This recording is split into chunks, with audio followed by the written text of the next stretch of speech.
intentional about everything in life. Hi, this is Be Intentional with Chesca. Thank you for joining me.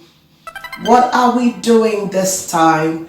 We are being intentional on building authentic intimacy. Yes, authentic intimacy.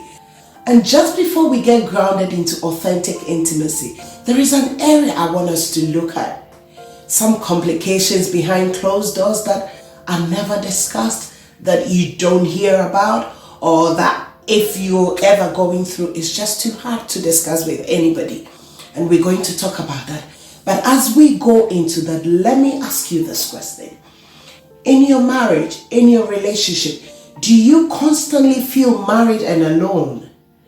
Do you feel rejected? Do you feel disconnected from your spouse? Do you feel like you're roommates or friends without benefit?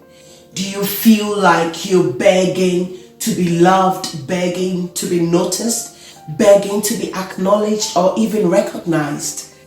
Does it feel like your spouse is physically present with you, but emotionally absent, and you're constantly being pushed away however much you try?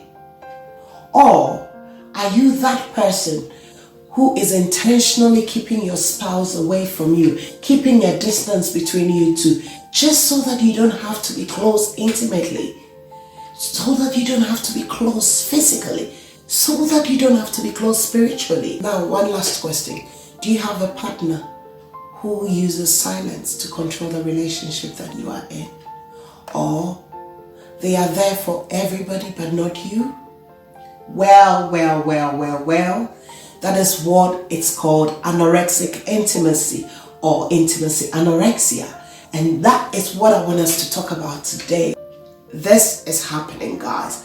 This is happening in marriages. This is happening in church. And nobody is talking about it. What is intimacy anorexia?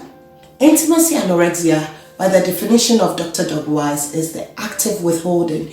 The active withholding, with emphasis on active withholding, of spiritual, physical, and sexual intimacy between couples. How is withholding of spiritual intimacy related to intimacy anorexia? Hear this. Marriage is between you, your spouse, and God. Now the thing is, partners in these instances who are suffering from intimacy anorexia would refuse to pray with you at home, would refuse to do anything that's spiritual with you. You know why? Because at the end of the day, God is at the center of the relationship. God is part of the relationship. So now this person who is suffering from intimacy anorexia would refuse to have that prayer time with you because of the consciousness of God in the marriage and the fact that he is accountable to God. So you could be married to a pastor who is suffering from intimacy anorexia and doesn't want to pray with you at home. He can pray at church with everybody, with you included, but when you come home, that is not happening because in that moment, he or she has got God to be accountable to, and so refuses to pray with you. The marriage is between the three of you, between you, God, and the spouse. And for that matter, I'm not going to pray with you because once I do that, I feel guilty. Once I do that, I have you in mind. Now, how is intimacy anorexia displayed physically? This is where you find your partner not wanting you to touch him or her at any point in time. Some people literally cringe when you touch them, and they don't want to be touched. She's your wife, for God's sake. He's your husband, for heaven's sake. He or she is allowed to touch you. In fact, it's his or her right to touch you. But you would find yourself in this marriage, in this situation where the person doesn't want to be touched. And because they don't want you to touch them, because they don't want you to come close to them, they do everything deliberately to create a distance between the two of you. They know where to kick you. They know what to do to hurt you so much, so that there is this tension between you two all the time. And then you don't have to be going all cuddly or holding each other or being all lovey with each other. And that is what people do. They deliberately create the distance between the two of you in order to push you away completely. And that is how it can display itself physically. And guess what? It is intentional. Yeah? It is intentional because the strategy of this whole thing is that I create that tension between us to get a certain amount of distance between us. And then you don't have to come to me. You don't have to be close to me. And that is why I say it's intentional. So what happens is, if you're going to go close to them, they will sabotage it completely. They will sabotage everything. Now, every normal person will celebrate Valentine's Day, will celebrate Christmas Day, will celebrate birthdays, will celebrate holidays and everything. When you are in a relationship, when you're married to somebody who is suffering from intimacy anorexia, what they are likely to do is they probably would cause some kind of friction or tension between you two prior to that, prior to the Valentine's Day, prior to the Christmas Day, because they know that every form of affection being shown by them would actually mean that they have to end up being intimate with you. And so they will totally sabotage every event, every lovely event that's going to go on in your life. And you know, it's amazing how these things work out. But even for holidays, prior to going on holiday, this person who is suffering from intimacy anorexia will do everything to sabotage the holiday, just so you don't get close to them, just so you don't think of getting intimate with them. It sounds crazy, but these things are real and these things are happening in our marriages. The irony of this whole thing, and I find that very painful, is you might not even realize you're suffering from intimacy anorexia until you get married, until you have to live under the same roof with the person. So sometimes you might find yourself as suffering from these symptoms that I have just mentioned, and you didn't realize that it was a problem. You know there is something wrong in your marriage. You know there's something not right as far as, and you are not intimate enough, and you can't bring yourself to be intimate. But for some reason, you're not willing to do otherwise anyway.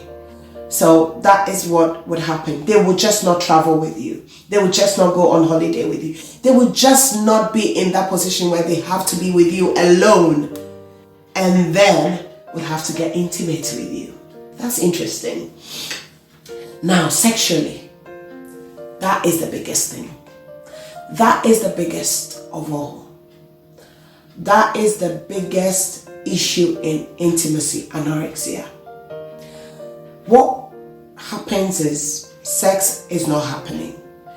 Some of us are in our relationships, some of us are married. You're not having sex 1 month, 2 months, 3 months, and it goes on and on and on and on. And the one suffering from intimacy anorexia is actually okay with it and happy with it. You are being starved sexually in your marriage. And guess what? This is intentional. Yes, I said it. It is intentional. It is not an accident. It is not by chance. It is intentional. If you get lucky and sex happens too, what could probably happen? More like, let's get on with it. That's the attitude. They just let you feel, come on, get on with it and get on with your life. So you might have people who are suffering from intimacy or anorexia who may not mind having sex with you, but they are disconnected from the process. They are disconnected during the process. They are disconnected during the moment of intimacy. And you and I know it's not a good place to be. It's not a lovely place to find yourself.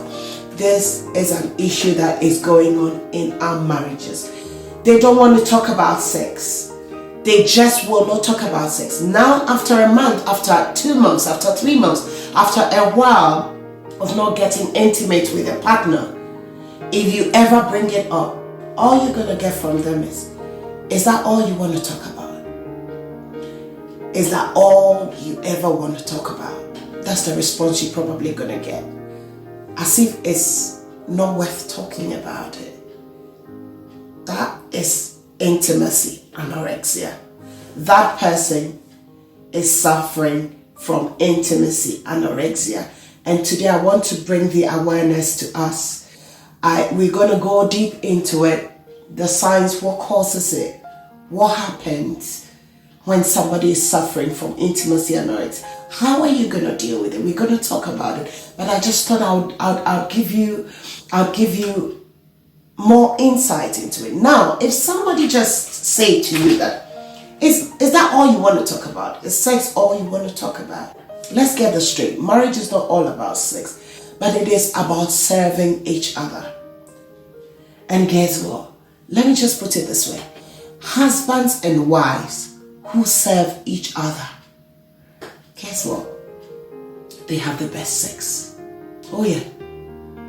If you make up your mind that I'm going to serve you, you're going to serve me, you have the best of sex. So yes, sex is highly important as far as intimacy is concerned. You cannot be married and say to your husband, is that all you want to talk about? Or say to your wife, is that all you want? No. And these issues are not peculiar to wives. There are men out there that are suffering from intimacy anorexia as well. And don't get me wrong, I'm not talking about people who have peculiar problems, peculiar issues going on in their lives, and they are not able to enjoy sex. Those are not the people I'm referring to. This could be down to health reasons or to some form of trauma they experienced in their past. Those are not the people I'm talking about. But I'm talking about you. You who is deliberately refusing your spouse, refusing to get intimate with your spouse, refusing to satisfy your spouse, withholding intimacy from your spouse. You are the one I'm talking to. You are the one I'm addressing today, not the one with a genuine problem. And it is intentional. That is why I am talking about it. The question is, why am I saying it's intentional? Let me just ask you this. Tell me this. How can anybody hit the bullseye, the same spot, the same place, over 3 months, over 4 years, over 5 years, over 1 year, over 10 years? You hit the same place.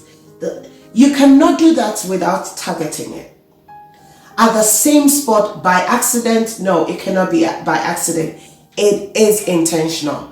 There is no way you can hit the bullseye at the same spot with no intention. So we can justify it for all we can.